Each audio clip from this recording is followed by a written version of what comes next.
Segment 4, The Exception.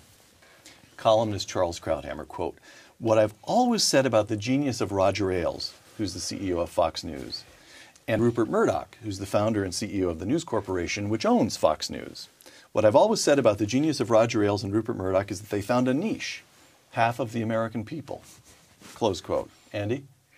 Well, I think that's it's overstating it a little bit, but it is partly, as I say, Fox was a response to the failure of the mainstream press. It was the audience was there for the plucking, and I think that they, Murdoch and Ailes, made not just a journalistic judgment, but a commercial judgment that somebody could scoop up all of those viewers who were utterly alienated from the mainstream liberal press, and they did, and it was a great idea. Jerry, the News Corporation purchased Dow Jones, which owns the Wall Street Journal, in 2009.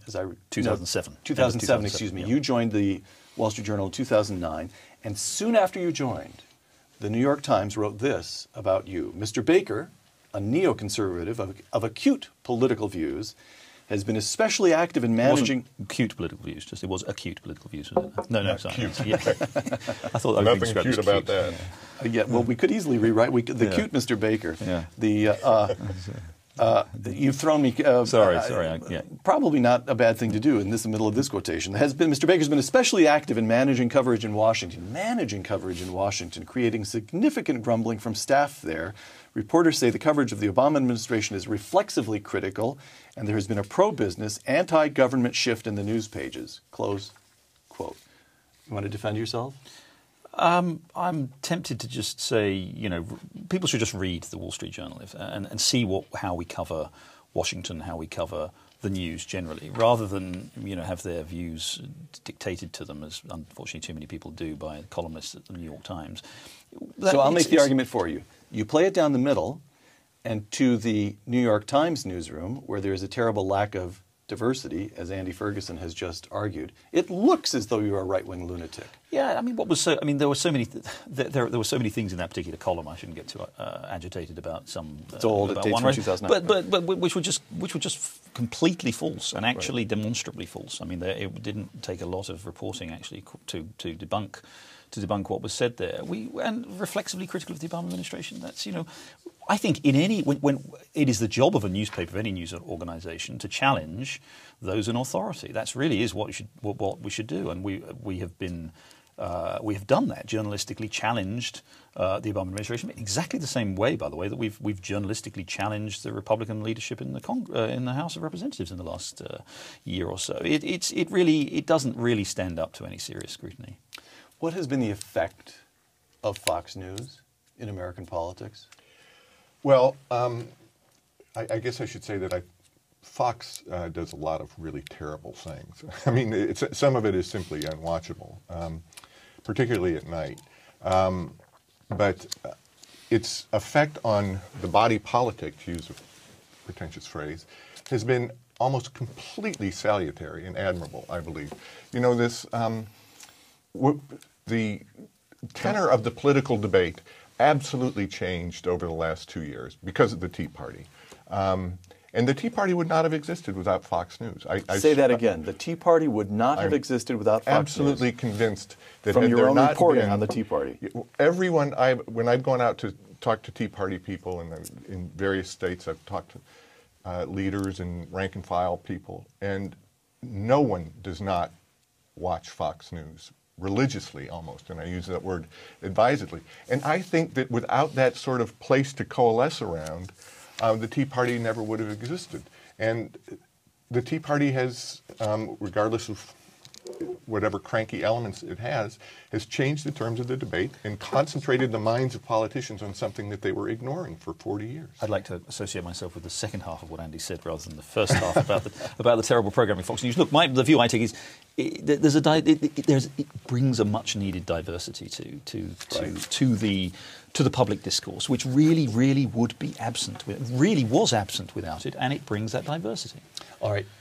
This leads us pretty directly to the question of profitability. Fox News, as I recall, Fox News contributed something like $750 million to the News Corporation bottom line in the last fiscal year, and may be on track, at this point analysts are just estimating, but maybe on track to hit pretty close to $1 billion this year. A little bit more than the Wall Street Journal, I should say. A little bit more than the Wall Street Journal. Well, I'm looking at you as I say all this because as a longtime employee of an opinion magazine, has the Weekly Standard, I mean, that's the National Review, the Weekly Standard, opinion, these are supported by, all right, so that's not Sugar a profit. daddies, I think, that is not a profit-making enterprise, but at the Wall Street Journal, at Fox News, at News Corporation generally, although the News Corporation used to own the Weekly Standard, and in fact, Rupert Murdoch was the founding owner of the Weekly Standard, profits matter. Is that part of the queasiness that liberals feel about your enterprises? Possibly. Look, there somebody a while ago in Britain, I forget who, so I apologise to him anonymously, but created this term, the subsidiariat, to describe so much of the media that actually, essentially, especially on the left, to some extent on the right too, but on the left there is much of the media is essentially paid for, in some way subsidized. The BBC is the perfect example. It's not actually subsidized; it's paid for. It's produced by a compulsory levy on every British person, literally under pain of imprisonment if they don't pay it. And so many of the other media organisations are essentially subsidized by somebody or other.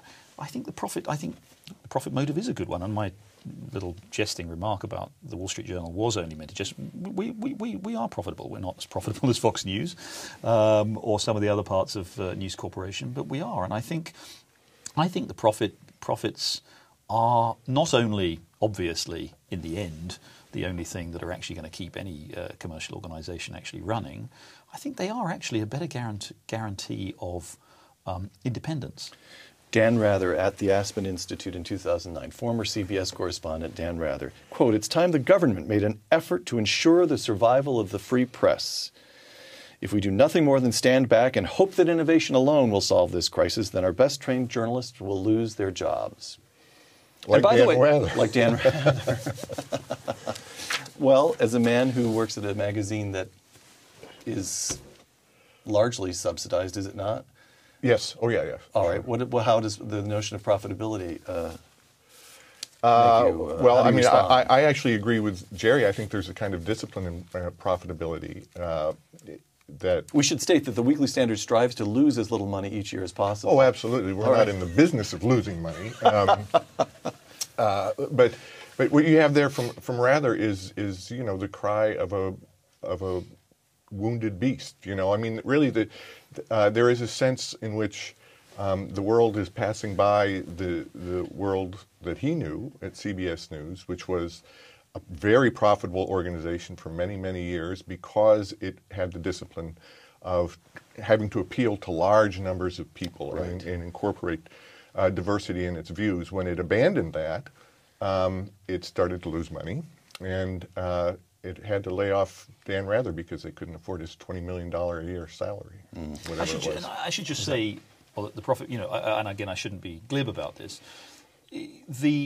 The fact is, journalism is an expensive business. It can be profitable. That quotation from Steve Jobs, who was saying, blogging is cheap. Yeah. Running a news-gathering organization is very expensive. Look, how big is your staff? How big is the news-gathering side of the journal? The total staff of Dow Jones, because we would include Dow Jones Newswire and our other news outlets, is about 2,100 total 2,100 journalists. The journal itself has maybe 850. So that is a fixed cost of many millions of dollars a year. A lot of those people are doing it is an expensive business. A lot of them are overseas, traveling a lot. That's very expensive. It doesn't necessarily that doesn't generate any particular revenue at all. Investigative journalism, which is very, very important, which is done very and speculative. Well. You don't quite know what you're going to get out of each story. You can put story. a lot of resources into that, and you can't produce. So, and I should just say here, that this is why investing in journalism is a risk, is a big risk, and it is why, by the way, for all the nonsense that is talked about Rupert Murdoch and this kind of characterization of Rupert Murdoch as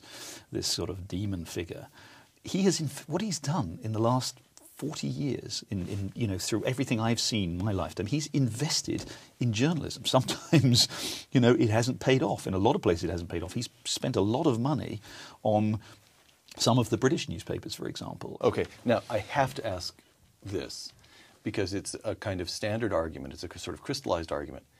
it's the Murdoch press. It was endemic to the culture that he, partly for the reason that you just named, he's been an aggressive, risk-taking figure all his professional life, and he engendered this. And we'll discover not that it happened necessarily at other tabloids in Britain, as in other entities owned by the News Corporation.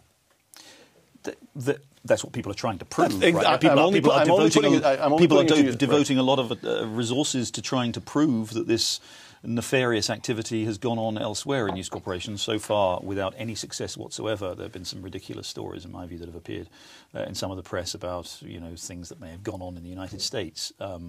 No evidence for it whatsoever. It's not part of the culture of this organisation. As Rupert himself said when he gave that testimony before Parliament, his father was a great journalist. He believes in great journalism. That's what he wants to do. Unfortunately, some people in London did things that were wrong and are going to pay for it.